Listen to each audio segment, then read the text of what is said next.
복음서에는 예수님이 가시는 곳마다 병자가 치유되는 역사가 일어납니다. 때로는 한마디 말씀만으로 낫기도 하고 때로는 손을 잡아 일으키는 것으로 치유되기도 합니다. 오늘 본문처럼 이 병자 치유에 대한 때와 장소와 상황이 자세하게 묘사되는 경우도 있는데요. 이런 경우에는 이 병자 치유를 통해서 나타내야 할 하나님의 일이 있기 때문입니다. 요한복음에는 7개의 표적이 나옵니다. 이 표적들을 따라가다 보면 요한복음 20장 31절에 그 요한복음을 쓴 목적이 기록되어 있는데 이렇습니다.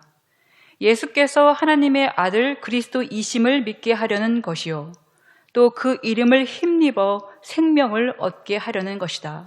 이것이 목적입니다. 예수님께서 하나님의 아들이심을 나타내는 첫 번째 표적은 요한복음 2장에 있는 바로 가나 혼인잔치에서 물을 포도주로 만드신 사건입니다. 그리고 두 번째 표적은 요한복음 4장에 있는 그 왕의 신하의 아들, 그 아들이 죽을 병에 걸렸는데 그 아들은 가버나움에 있고 지금 아버지는 예수님을 만나기 위해서 가나에 왔는데 서로 떨어져 있고 치유할 수 있는 거리가 아님에도 불구하고 예수님의 말씀 한마디로 그 아들이 낫는 것을 보게 됩니다. 자, 세 번째 표적은 바로 오늘 본문입니다.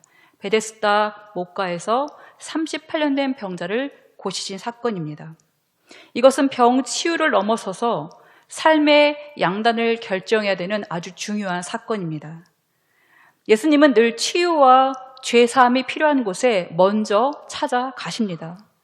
오늘 본문을 통해서 이 찾아오신 예수님을 주님으로 영접하여 하나님의 자비가 임한 인생과 그리고 끝까지 예수님이 주인 되심을 거부해서 바로 하나님의 자비가 거두어진 인생이 어떻게 달라지는지, 우리도 예수님을 인생의 주인으로 모시고 살아감으로써 이 잘못된 것들이 다 고침받고 그리고 하나님의 자비 안에서 살아가는 그 은혜가 오늘 말씀을 통해서 여러분에게 있기를 간절히 바랍니다. 첫 번째로 예수님을 영접하여 자비가 임한 인생입니다. 1절 보시겠습니다. 그 후에 유대인의 명절이 되어 예수께서 예루살렘에 올라가시니라. 가장 먼저 때가 강조되고 있습니다. 여기에서 언급되고 있는 유대인의 명절은 오순절 또는 칠칠절이라고도 불리는 명절이라고 합니다. 이스라엘에게는 3대의 명절이 있는데 바로 무교절과 칠칠절과 초막절입니다. 이때는 유대 성인 남자들은 모두 예루살렘에 올라와서 이 예배를 드려야 했습니다. 예수님도 그래서 예루살렘으로 올라가셨고 성전 북동쪽에 있는 양문을 지나게 되셨습니다. 2절 보시면 예루살렘에 있는 양문 곁에 히브리 말로 베데스다라 하는 못이 있는데 거기 행각 5이 있고 성전문은 그 용도들에 따라서 이름이 지어지게 되는데 이 양문은 바로 성전 제물로 쓰는 양을 이렇게 드나들게 하는 곳이기 때문에 붙여진 이름입니다. 그리고 그 곁에는 깊은 못이 하나 있는데 그 이름이 베데스다입니다. 이 베트는 집이란 뜻이고 이 헤세드가 자비, 긍휼, 사랑, 능력 이런 하나님의 속성을 담은 말입니다. 그래서 베데스다 하면은 이렇게 정리해 볼 수가 있습니다. 자비의 집. 이름만 들어도 자비와 은혜가 넘치는 이 못에는 행각 5이 있는데 큰 기둥 같은 것입니다. 여기에는 사람들이 모이기 좋은 장소입니다. 그런데 이곳에 어떤 이들이 모여 있는가? 3절입니다. 그 안에 많은 병자, 맹인, 다리 젖는 사람, 혈기 마른 사람들이 누워서 물의 움직임을 기다리고 있습니다. 전부 누군가의 도움이 필요한 병자들입니다. 그들이 다 누워서 한 곳만 바라보고 있습니다. 이들이 왜 이러고 있는가? 4절에 있습니다. 이는 천사가 가끔 못에 내려와 물을 움직이게 하는데 움직인 후에 먼저 들어가는 자는 어떤 병에 걸렸든지 낫게 되밀어라. 그 못은 간헐적으로 물이 솟구치는데 그 신비해 보이는 기류 후에 누구든지 먼저 들어가는 자는 어떤 병에 걸렸든지 낫는다는 풍설이 있는 것입니다. 이것이 그들에게는 신앙이 되어버렸습니다. 병은 깊어지고 소망은 보이지 않으니 무엇이든지 붙잡게 된 것입니다. 말이 안 되는 말도 되는 말로 들립니다. 오로지 못에 먼저 들어가는 것이 생의 마지막 소망이 되어버렸습니다. 이 장면은 우리 인생도 돌아보게 합니다. 오직 돈이면 다 된다. 오직 성공하면 된다. 이런 한 가지 목표를 가지고 거기에 진정 행복이 있는 줄 알고 생을 걸고 살아가는 인생들. 그 그림을 볼 수가 있죠. 그런데 이곳은 이름은 자비의 집인데 헛된 미신을 믿고 있고 무모한 경쟁을 하고 있습니다. 이 미신의 영향은 수백 년이 지나도 사회에 미치는 영향이 얼마나 큰지 모릅니다. 한 달 전에 그 수에즈 운하에 초대형 컨테이너선이 좌초되면서 그 길이 마비되는 사고가 있었습니다. 그 사고 후로 그 지역에서는 연속해서 대형 사고가 발생합니다. 열차 2대가 충돌하고 주거용 건물이 붕괴되고 그리고 건설하던 다리도 다 무너지고 도시에서는 화재가 수차례 발생했습니다. 이렇게 끊이지 않는 사고의 연속, 무엇이 요인인가? 바로 100년 묵은 파라오 저주설이 소환되었습니다. 얼마 전에 고대 왕족 미라 22구를 이집트 박물관에서 새로 지은 문명 박물관으로 옮기는 것 때문이라는 것입니다. 죽어서 수천 년이 된 미라를 성대하게 모시느라고 어마어마하게 의식 행렬을 치렀음에도 이것은 왕의 평온을 방해하면 급사한다라는 파라오의 저주를 불러왔다는 것입니다. 미신은 지금 이렇게 생각을 꽉 묶어버립니다. 베데스다의 모든 병자들도 그런 미신 같은 일이 신앙이 되어서 그냥 오직 못에 먼저 뛰어드는 것이 목표가 되었습니다. 자, 이러는 중에 38년 된 병자가 예수님 눈에 들어왔습니다. 6절입니다. 예수께서 그 누운 것을 보시니 병이 벌써 오래된 줄 아시고. 오늘 본문에서는 몇 가지의 메타포를 발견할 수가 있는데요. 양의 문이라는 것은 예수님께서 나는 양의 문이다 라고 말씀하시면서 그것은 구원의 문이 되셨다라는 의미고 있고요. 베데스다 못은 지금 말씀드린 것처럼 바로 자비의 집이라는 뜻입니다. 그리고 병든 횟수 38년은 특히 38년 하면 이스라엘 백성들에게는 트라우마가 있는 숫자입니다.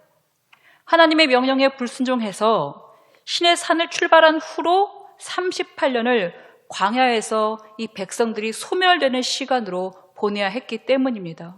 소멸은 곧 죽음을 말하고 있는 것이죠.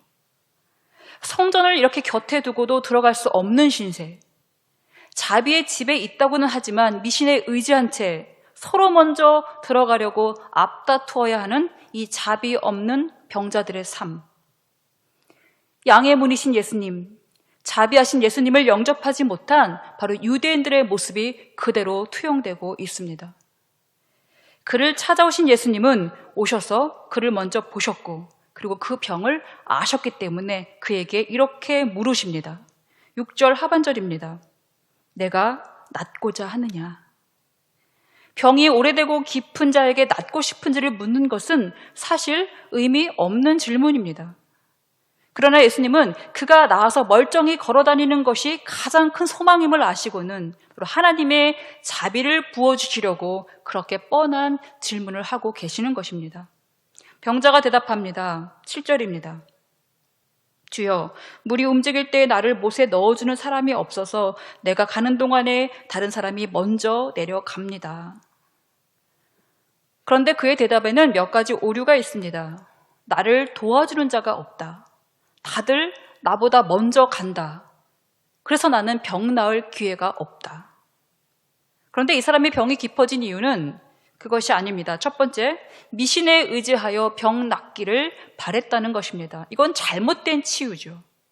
두 번째로는 못에 가는 걸 아무도 안 도와준다고 남 탓하면서 자신의 의지를 점점 무력하게 만들어 간 것입니다. 우리도 남 탓을 많이 하게 되는데 부모 탓 또는 사회 탓 이렇게 탓을 하게 되면 결과적으로는 자신의 의지는 점점 무력해지기 마련입니다.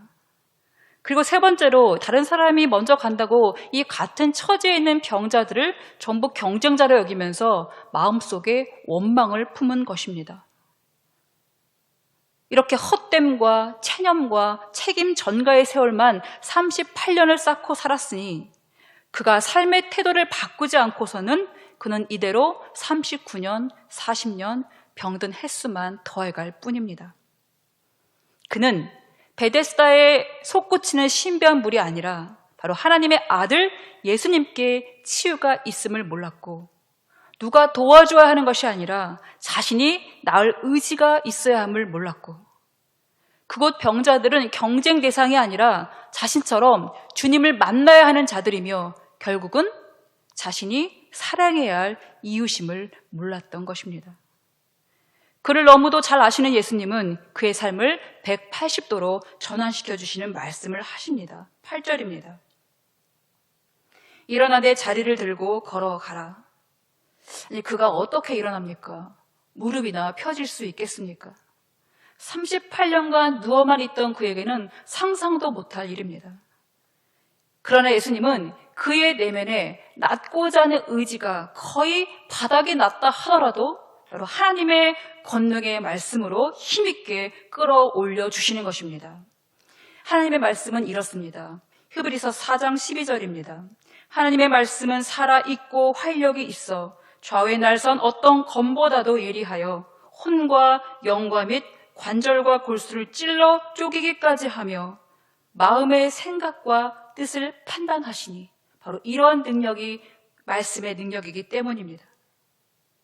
그런 병사가 너무 깊어서 다리 하나도 일으켜 세울 조금의 힘도 남아있지 않았을 테지만 예수님은 매일매일 죽어가는 그를 살리시기 위해서 양문 쪽으로 오셨고, 자비가 없던 자비의 집에 하나님의 자비를 풍성히 불어 넣어주고 계시는 것입니다.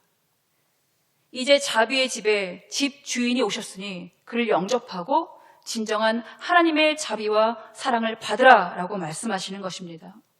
더 이상 누운 삶이 아니라 이제는 일어서서 당당히 성전으로 들어가는, 그래서 예배하는 자가 되라고 하시는 것입니다.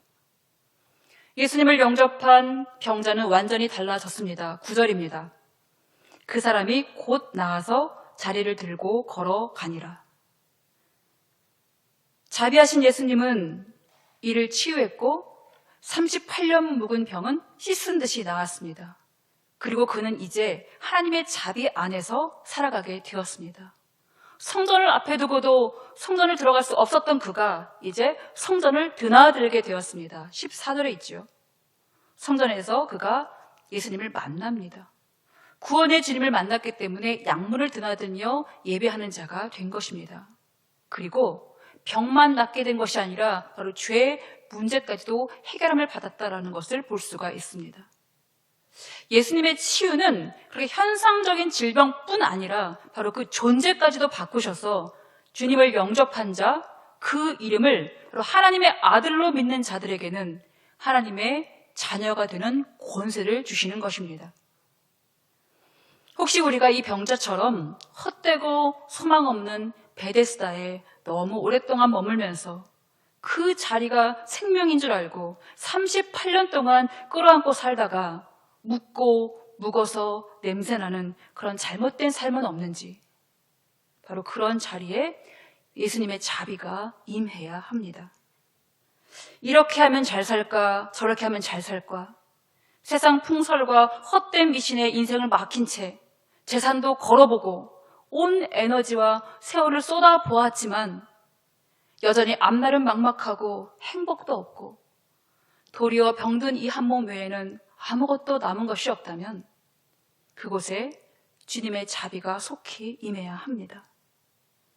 문제가 발견되는 것은 축복입니다. 내가 낫고자 하느냐, 이 예수님의 음성을 듣게 되는 것은 그것은 인생의 최고의 은혜입니다. 그래서 우리 인생에 예수님이 꼭 오셔야 합니다. 자비하신 예수님, 내 삶에 오시옵소서 간구하시기 바랍니다. 그러면 주님은 먼저 아시고 찾아오셔서 내 형편을 보시고 반드시 낫게 하실 것입니다. 이 은혜가 여러분과 가정에 임하시기를 간절히 바랍니다. 그러나 안타깝게도 이 크신 은혜를 보지 못하고 예수님의 자비를 거부한 인생이 있습니다. 일어나 내 자리를 들고 걸어가라.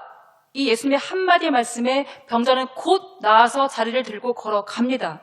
이렇게 병자가 나은 이야기로 끝나게 되면은 할렐루야 하고 마치면 되는데 9절 끝에 의미심장한 말이 덧붙습니다. 이 날은 안식일이니. 유대 명절 기간 중에도 이날은 안식일이었다고, 이 안식일에 이런 일이 일어난 것은 뭔가 잘못된 것이라고 그 복선을 주고 있습니다. 38년이나 목가에 누워있던 사람이 나와서 걸어다니는 이 기적 같은 일에 대해서는 베데스다 목가의 병자들이 난리가 났다, 또는 약문을 드나드는 유대인들이 놀랐다, 이런 반응은 어디에도 찾아볼 수가 없습니다. 그냥 이 날이 안식일이었기 때문에 난리가 난 것은 바로 유대인들의 심기였음을 보여줍니다. 10절입니다. 유대인들이 병 나은 사람에게 이르되 안식일인데 내가 자리를 들고 가는 것이 옳지 아니하니라. 그러니까 유대인들은 이 병 나은 사람은 안 보이고 그가 들고 가는 자리만 보이는 것입니다. 12절입니다. 너에게 자리를 들고 걸어가라고 한 사람이 누구냐? 이렇게 추궁합니다. 유대인들은 철저하게 뼛속까지 율법주의로 살아왔기 때문에 이 계명 수호가 가장 중요합니다. 십계명의 말씀이 출애굽기 20장과 신명기 5장에 기록되어 있는데요. 그중에 네 번째 계명이 바로 안식일 계명입니다. 안식일을 기억하여 거룩하게 지키라. 이제 이 계명에서 출애굽기에서는 이것을 강조합니다. 하나님의 창조 사역 후에 일곱째 날의 안식과 그 날을 복되게 하신 것을 강조하고 있고, 신명기에서는 내 남종과 여종과 그리고 가축까지 너처럼 쉬게 하라고 약자에 대한 돌봄과 배려, 그리고 이웃사랑을 강조하고 있습니다. 둘을 종합해 볼 때에 안식일은 첫째, 거룩하게 지켜야 하는 날이다. 그리고 창조를 다 이루신 하나님께 온전한 예배를 드리는 날이다. 그리고 모든 피조세계가 생명의 풍성함을 누리게 해야 되는 날이다. 그리고 이웃에게는 진정한 사랑과 돌봄을 해야 하는 날이다라는 것입니다. 그런데 유대인들은 이 10계명 외에 또 다른 613가지의 계명을 만들어서 이 원 계명을 지키려면 이 계명들을 지켜야 한다고 말하고 있는 것입니다. 유대인들이 만든 계명 중에서 안식일 계명으로 가장 첫 번째 나오는 계명이 무엇인가 하면 안식일에 걸을 수 있는 거리의 한계에 관한 규정입니다. 하루에 2000규빗, 즉 1km로 제한하고 있는 것입니다. 이 걸음을 제한하는 것이 안식일을 거룩하게 지키는 것과 무슨 관련이 있는지는 잘 모르겠습니다. 또 이런 계명도 있습니다. 그들이 만든 것인데요. 안식일을 기억하라. 여기에서는 거룩하게 지키라는 그 문구는 빠져 있습니다. 그리고 안식일에는 가족이나 종이나 객이라고 할지라도 아무 일도 시켜서는 안 된다. 또 이런 계명, 어떤 일도 해서는 안 된다. 또 밭 가는 철이나 추수철에도 일해서는 안 된다. 그 어떻게 열매를 거둘지 모르겠습니다. 또 불을 피워서는 안 된다. 전부 꼼짝하지 말라는 명령 같습니다. 또 종종 들으셔서 아시겠지만 지금 유대인들은 안식일에 일하지 않기 위해서 이 층마다 그냥 자동으로 열리고 있는 안식일 엘리베이터를 따로 둔다고 합니다. 또 그러거나 벨보이가 이렇게 눌러주는 그런 엘리베이터를 탄다고 하죠. 안식일의 계명이 그저 내 손으로 일하지 않기 위함이라면 아무리 봐도 이것으로 안식일이 거룩히 지켜질지는 의문입니다. 유대인들의 이러한 철저한 율법주의로 인해서 예수님께서는 가시는 곳마다 이제 시비가 끊이지 않습니다. 마태복음 12장, 이날도 안식일인데요.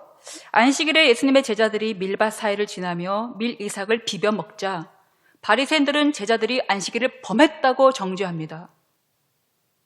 그러니까 이들이 정한 계명으로는 안식일의 밀밭 사이를 지나면서 이삭을 먹을 수는 있습니다. 그러나 비비는 행동은 결국 탈곡하는 일이 되어서 금지 명령입니다. 예수님은 이러한 것에 대해서 이렇게 말씀하시죠. 누가복음 11장입니다. 화 있을진저 너희 율법 교사여, 지기 어려운 짐을 사람에게 지우고 너희는 한 손가락도 이 짐에 대지 않는도다. 하나님께서 친히 내려주신 십계명과 그 규례들이 무엇이 부족하여서 그것을 지키겠다고 수백 가지 계명을 다시 만들어서 이렇게 사람들에게 짐을 지우게 하는지, 하나님의 계명을 왜곡하고 이웃에 대한 돌봄과 사랑이 없는 규정은 도리어 그들에게 화를 불러오는 것입니다. 예수님은 마가복음 2장 27절에서 안식일에 대해서 명쾌하게 정리해 주십니다. 안식일은 사람을 위하여 있는 것이요 사람이 안식일을 위하여 있는 것이 아니니 이러므로 인자는 안식일에도 주인이니라. 예수님은 안식일의 주인이십니다. 그래서 그 날에 일부러 오신 것입니다. 그래서 안식일에 잘못 행해지고 있는 관습을 끊어내시고 안식일은 사람을 살리는 생명사역의 날임을 일깨워 주시기 위해서 도리어 하나님의 일을 멈추지 않으신 것입니다. 오늘 17절 보시면 예수님은 내 아버지께서 이제까지 일하시니 나도 일한다 라고 진정한 안식의 계명을 설명해 주셨습니다. 하나님은 창조 후에 그냥 푹 쉬어버리신 것이 아니라 모든 피조 세계가 생육하고 번성하여 땅에 충만해질 수 있도록 마치 아담 코에 생기를 불어넣으셔서 그가 생명이 되게 하신 것처럼 온 세상에 계속해서 생명을 불어넣어주고 계신 것입니다. 언제까지요? 이제까지 일하시니 나도 일한다. 지금도 계속해서 하나님은 그 일을 하고 계신다는 것이죠. 그러니 예수님을 하나님의 일을 위해서 이 땅에 오신 하나님의 아들로 보지 못하면 진리의 말씀은 불편하게 들릴 뿐만이 아니라 결국은 거스르는 말이 되어서 예수님을 박해하고 죽이는 데 앞장서게 되는 것입니다. 그러나 분명히 안식일은 생명이 일어나는 날입니다. 주님의 자비가 풍성하게 내려와서 병자들이 고침받고 죄인들이 구원받아서 바로 하나님을 예배하는 자로 그리고 주님을 증거하는 자로 치유와 회복과 해방이 일어나는 날입니다.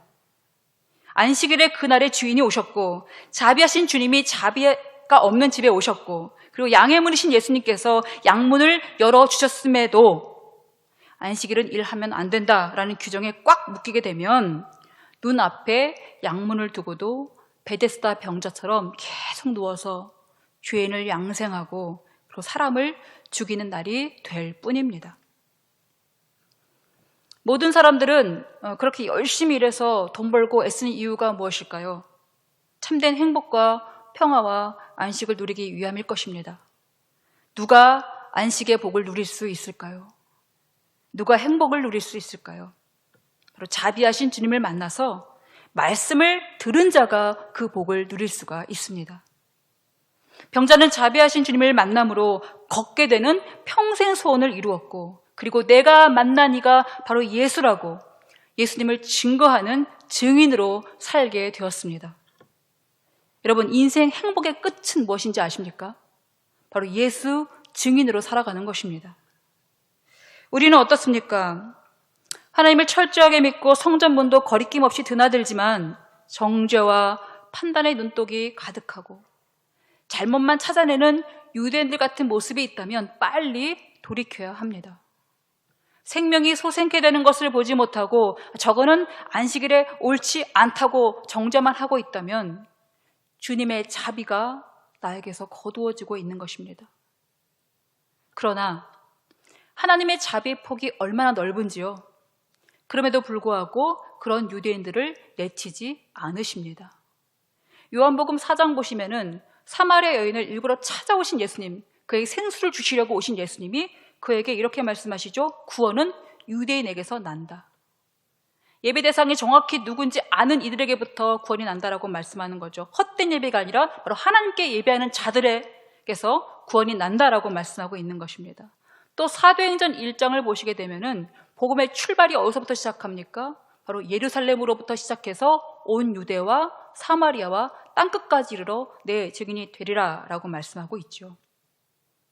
또 예수님도 유대인의 육신을 입고 이 땅에 오신 것입니다. 우리는 나를 좋아해주는 사람, 내가 호감을 갖는 사람까지로 나의 관심과 사랑의 선을 긋는 경향이 있습니다. 그러나 예수님의 자비는 자신을 배신한 베드로, 그리고 자신을 죽이려고 하는 이 죄인들도 모두 품으시는 품 넓은 자비입니다. 끝이 없는, 한량이 없는 바로 자비를 가지고 계신 분이 우리 주님이십니다. 그래서 자비하신 예수님은 우리 삶에 꼭 반드시 오셔야만 합니다. 여러분, 간절하게 주님의 자비를 구하시기 바랍니다. 주님의 자비가 우리 삶에 내리게 되면 이런 오래 묵은 질병, 잘못된 관습 모두 고침받을 수 있습니다. 야고보서 5장 16절 말씀입니다. 의인의 간구는 역사하는 힘이 많으니라. 믿는 자들의 기도 속에 주님의 자비가 임하셔서 바로 실제 낫는 역사가 일어나기 때문입니다. 우리 교회에서는 올 1월부터 온마음 기도를 진행하고 있습니다. 한 30여 개의 소그룹이 원하는 시간에 정해서 조용히 기도 모임을 하고 있습니다. 그중에 어떤 그룹은 이미 재작년부터 1시간 기도로 하셨다고 해요. 근데 그것을 온마음 기도로 바꾸어서 지금 드리고 있는데 저 멀리 외국 사시는 집사님들과도 연결해서 기도할 수 있어서 좋고, 또 무엇보다 위급한 암 수술을 받으셔야 했는데 그때도 수술 시간에 맞춰서 계속 기도했고, 또 과정마다 계속 온마음 기도를 드리다 보니 수술을 무사히 마쳤다는 소식을 들어서 너무 기뻤다라고 말씀합니다. 그 많은 기도의 내용 중에 특별히 이렇게 낫는 역사에 대해서 간증을 할 수 있었다는 것은 그만큼 그 일이 감사하고 기뻤기 때문이겠죠.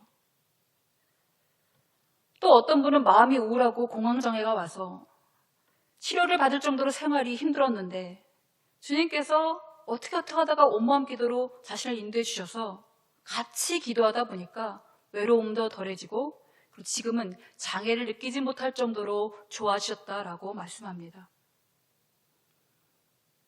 이렇게 베데스다의 목가에 38년 된 병자를 찾아오셨던 예수님은 우리 삶에도 반드시 찾아오십니다.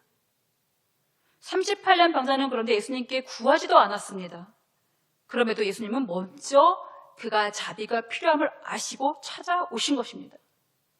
그러니 다른 건 없습니다. 찾아오신 예수님을 거부하지 않고 마음으로 받아들이기만 하면 됩니다.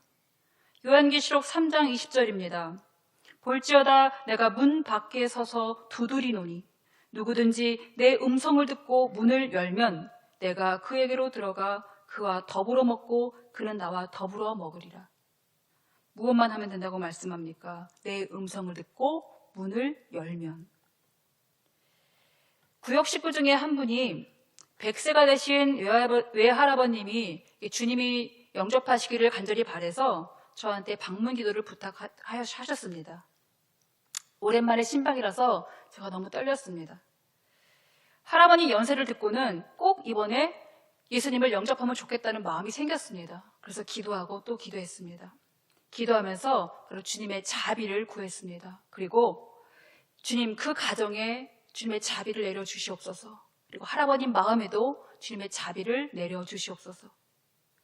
방문하는 날 조심스레 다가가서 할아버지께서 누워 계신 침대로 가서 그 손을 잡아드렸습니다.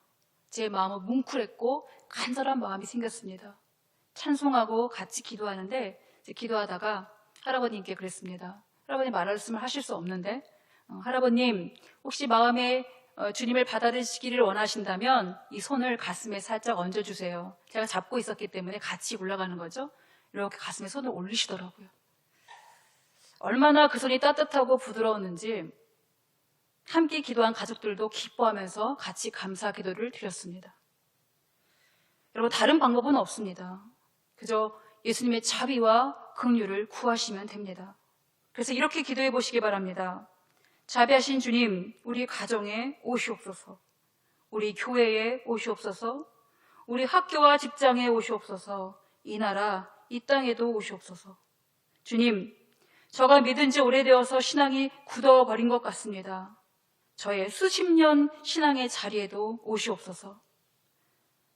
그래도 이 일만큼은 내가 옳다고 생각하는 그 주장과 고집의 마음에도 오시옵소서. 오셔서 낫게 하여 주옵소서. 주님, 실패한 삶의 자리에도 오시옵소서. 낙심한 마음에도 오시옵소서. 그래서 일어나 걷게 하여 주시옵소서. 주님, 교회를 다니는 것을 넘어서서 하나님을 참되게 예배하는 자가 되게 하여 주옵소서. 예수님을 증거하는 자가 되게 하여 주시고 이웃을 돌보고 사랑을 베푸는 자가 되게 하여 주시옵소서. 한 줄 한 줄 기도가 짧습니다. 우리는 이렇게 기도하기만 하면 하나님은 그 말씀의 능력과 그리고 자비하신 은혜로 우리의 그 질병뿐 아니라 영육 간의 모든 문제까지 다 응답해 주시는 것입니다. 왜냐하면 내 주인이 예수님으로 바뀌었기 때문입니다. 그래서 예수님은 우리에게 참된 안식과 또 생명 사역을 위한 뜨거운 마음과 그리고 이웃 사랑할 수 있는 힘을 우리에게 주시는 것입니다. 여러분의 삶의 자리가 어느 자리이든지 간에 자비하신 예수님 오시옵소서 이렇게 간구하시기 바랍니다. 그러면 낫는 역사가 반드시 일어나게 됩니다. 하나님은 그렇게 하실 수 있기 때문입니다. 함께 기도하시겠습니다. 자비하신 하나님 아버지 감사드립니다. 우리에게 먼저 찾아와 주신 것 진심으로 감사드립니다.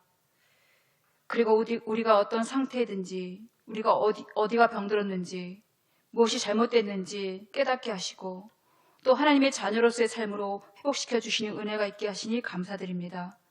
우리의 가정과 이 사회와 또 교회에 주님의 자비를 내려 주시옵소서. 아프고 힘들고 어려운 문제를 겪고 있는 우리 교우들의 삶에도 자비를 내려 주옵소서. 특별히 예수님을 아직 영접하지 못한 가족들이 있습니다. 마음 문을 열고 주님을 믿게 하여 주옵소서. 우리 모든 교우들의 가정에 자비를 내려 주시옵소서. 예수님의 이름으로 기도드립니다. 아멘.